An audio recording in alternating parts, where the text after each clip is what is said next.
We are on a Montana adventure. We have moved out of the Yak and into the Rocky Mountains.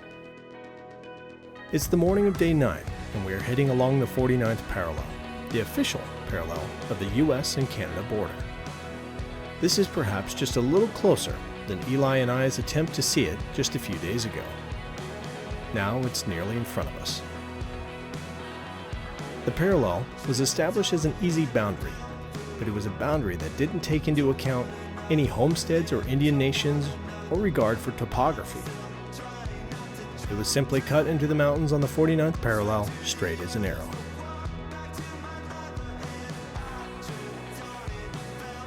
Down the road, one can see the ancient seafloor deposited and eventually lifted up as the mighty Rockies formed. We are working our way to the west side of Glacier National Park.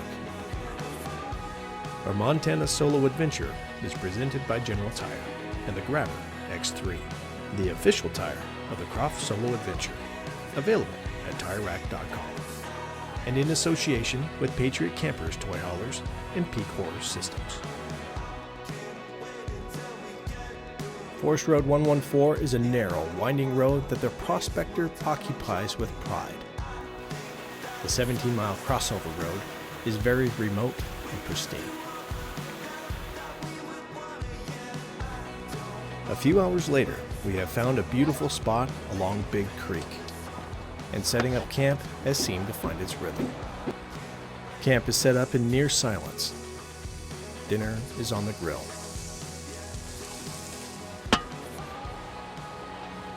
After a full day of dirt roads, I've come to realize I should have brought the cover for the side-by-side.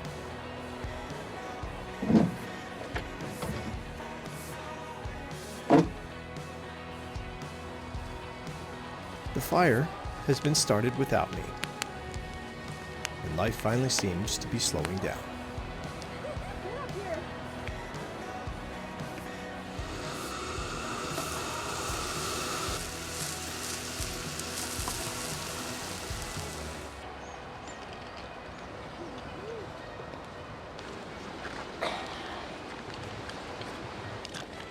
It's always these last bottom ones.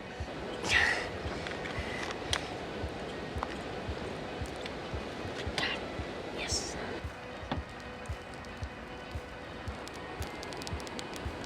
It is the simple moments like this that remind us to enjoy every precious minute together. Because all too soon, our boys will be young men, and it will be these moments that will be cherished forever.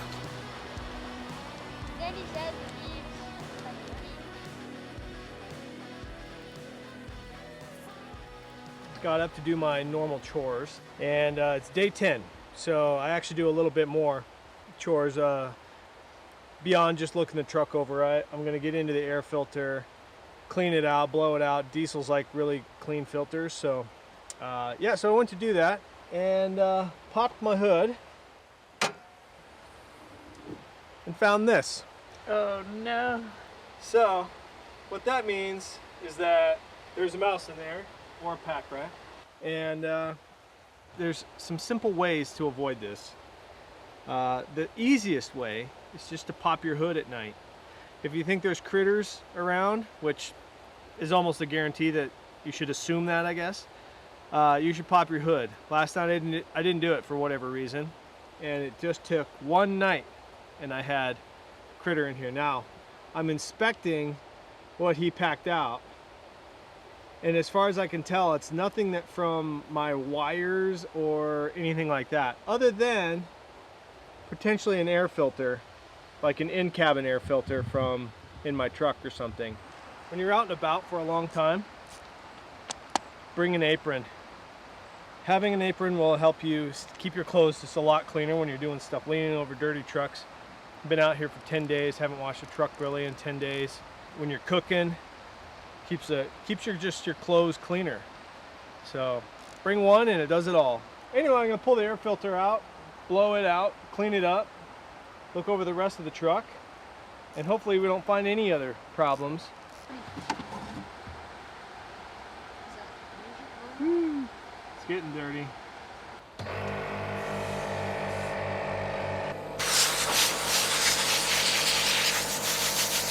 Not too bad. How much I'm towing and everything, I might get a new one while I'm in town. There you go, Syke. Put it back in. Straight up and down like the trick. There it goes. Well, hopefully the truck starts. Hopefully they didn't chew up a wire that was like so tasty they had to have it.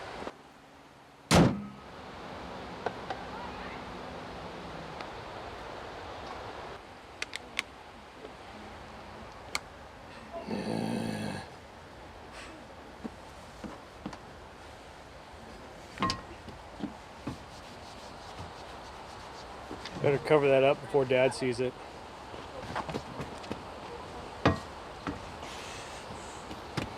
Once camp is all set down, we head out. But before continuing south, we drive back up the road to visit the notorious Polebridge Mercantile. The Polebridge Mercantile was established in 1914 and has been serving the North Fork community in remote northwest Montana for over 100 years. Polebridge is a quaint historic community known as the Gateway to Glacier National Park.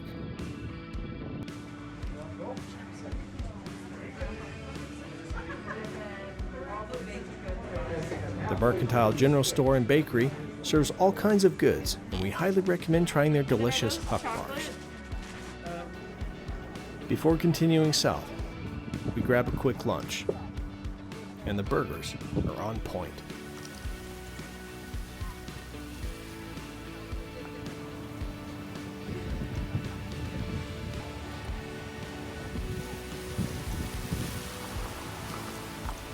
As we leave Polebridge Mercantile, we head south to Columbia Falls, where we put on a bunch more fuel, a lot more food, and resupply our water for the next week ahead. Bit of a hard landing tonight. The first campground that looked epic had somebody in it. That's the whole reason we're trying to go this way, is for less people. But anyway, went back up the trail to a second spot. Smelled real bad, frankly. Like, we're not gonna stay here pretty bad all night smelling this. So yeah, sometimes finding a campsite can be tough. A little bit more. This is where the rule of having equipment that serves more than one purpose comes in. Max Tracks are excellent extraction devices, but they also serve a double purpose of truck and trailer leveling. If a certain piece of equipment doesn't serve multiple uses or one mission-critical purpose, it probably doesn't belong in your outfit. I'm glad that we're out of the glacier area. There's just frankly so many people there. That's not the experience that we're looking for on this trip. We want to be isolated. We want to be out and about on our own. So we're hunting for it now, and that's why we've moved as far south as we have, and we'll move even further south tomorrow. With camp set up, everyone goes their separate ways after being in the truck all day. Mom and I head into the camper to work on tomorrow's plan. With our plannings changed, we have to kind of reroute some stuff, and I like to use paper maps for the big route planning. This is the DeLorme Atlas Gazetteer for Montana. These are great. I basically have run my whole life off of these here in Montana. And that gives you the big picture.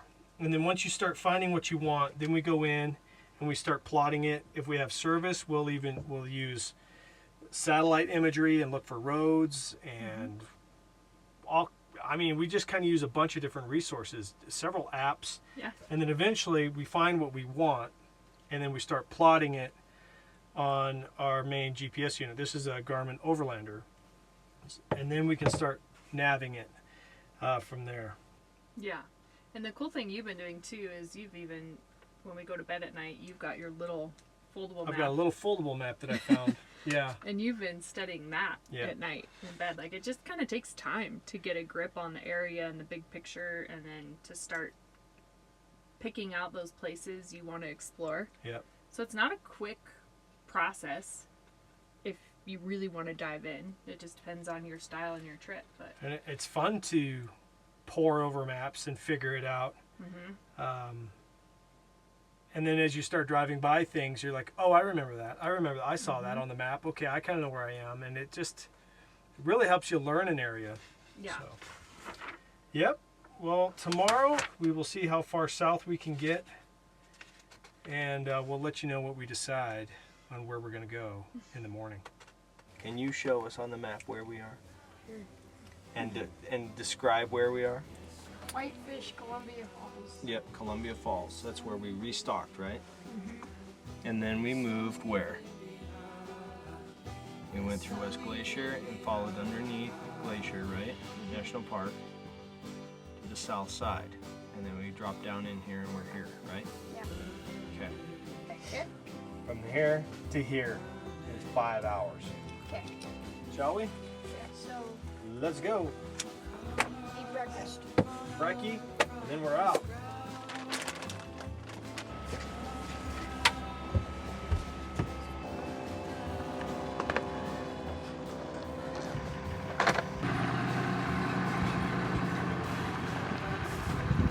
Today we are heading to Devil's Glen, and though the drive is going to be a long one, we will be driving through some of the most epic landscapes and scenery Montana has to offer. We are traveling through Maria's Pass, which is a high mountain pass that traverses the Continental Divide and the Lewis Range. The pass had been used by Blackfeet and other tribes long before it was engineered for the railway. At the bottom, we have stopped to observe the Theodore Roosevelt Monument, which was established in 1930, when the highway through the pass was completed. It was dedicated to him in commemoration of his leadership in forest conservation. And as I look back, I can see my kids doing exactly what I used to do when my parents made me stop and look at these dumb signs.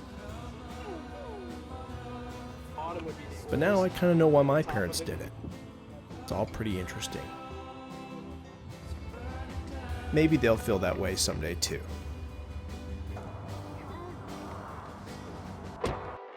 We are now entering the Rocky Mountain eastern front, where the plains wash up into the eastern slopes of the Rockies that rise up high into the big Montana sky. En route to Devil's Glen is an ancient geological formation known as Egg Mountain. Since the discovery of juvenile dinosaur bones at Egg Mountain in 1977, this area has since yielded the largest cache of dinosaur eggs and baby skeletons found in the Western Hemisphere, which is how this area got its name. The site has also yielded one of the largest concentrations of adult dinosaur skeletons in the world.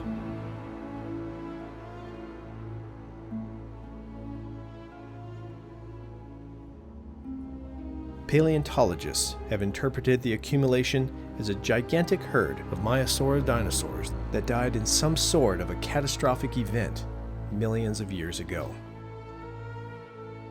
The Rocky Mountains were just beginning to form to the west, and a shallow ocean existed 300 miles to the east.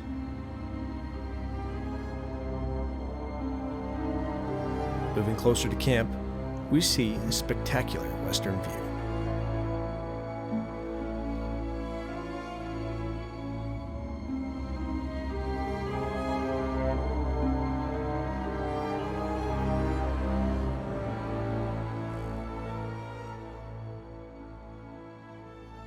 We arrive in camp and set up next to the river, with the vast wilderness all around us.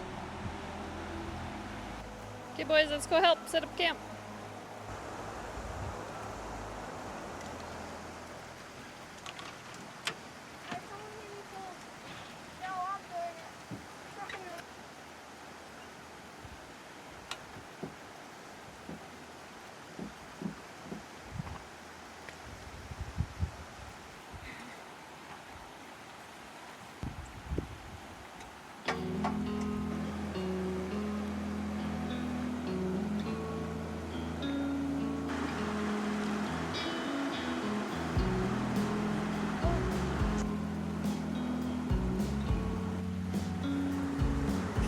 It is a Land Rover. Land Rovers break down a lot. Can we fix it? No, you can, like the wheels like bent. Well, it's, you know, it's bent, but it's still a Land Rover, so beat it to fit, paint it to match. Try that.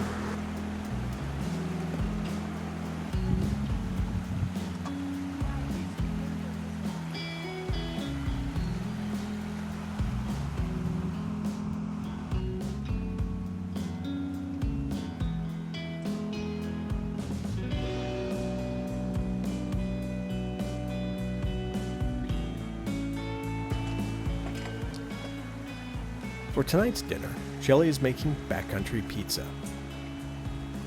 2 teaspoons of dry yeast.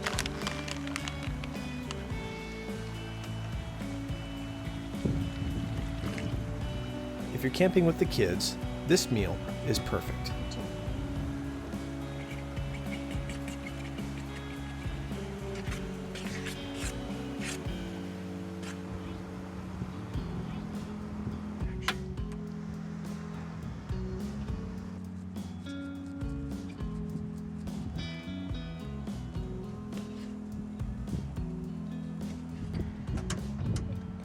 Rose a little bit.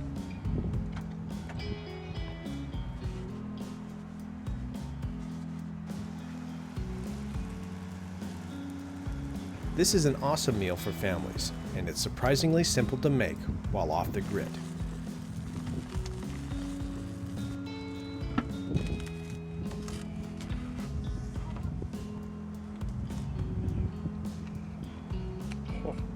Nailed it.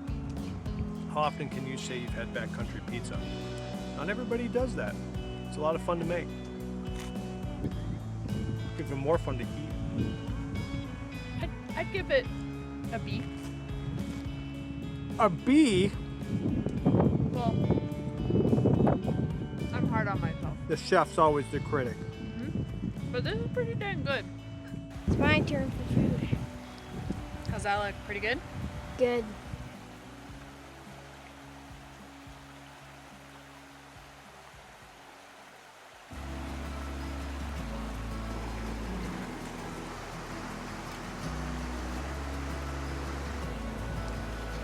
It is a beautiful night right now. Beautiful sky. This compared to that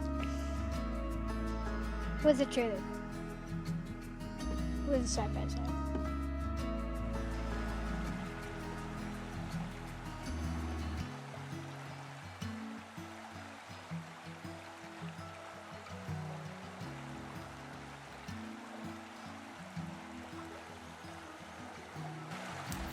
As the sun sets behind the mountain, we enjoy the peace and quiet of the evening in each other's company as we listen to the timeless sounds of the fire cracking and the babbling of the river flowing by. Today, we're headed in to Devil's Glen. All right, well this morning we're heading up to Devil's Glen. It's a 2.5 mile hike, 11 a.m. and it's already 85. And by the time we get in there, we're gonna be ready for a dip, come back out and keep moving tonight. Okay, let's go. It's hot.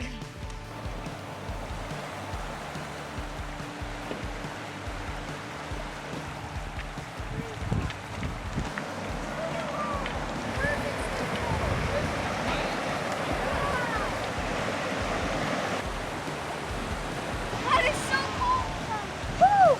Woo! 1, 2, 3, go! Go!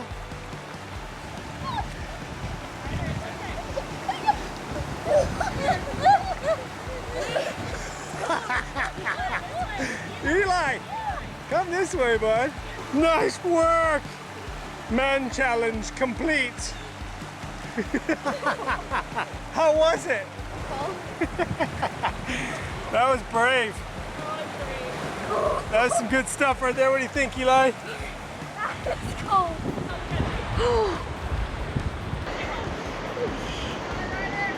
Yeah, right there, let's go! Let's go! I got this.